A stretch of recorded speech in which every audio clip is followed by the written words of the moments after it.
Welcome to Kenton's videos. Enjoy the video. You start by picking the exact URL and the text or image that will carry the link.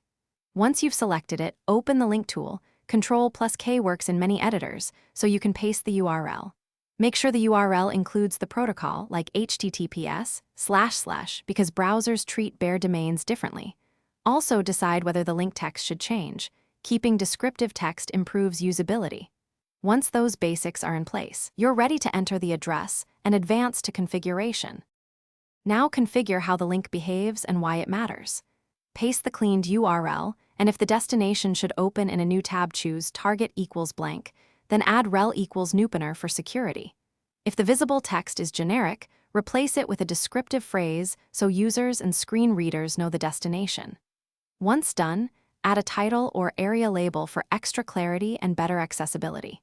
Make sure the display text still reads naturally. Descriptive anchors improve click-through and comprehension. Apply the link and immediately test it in preview and on a live page, because what looks right in an editor can fail in production.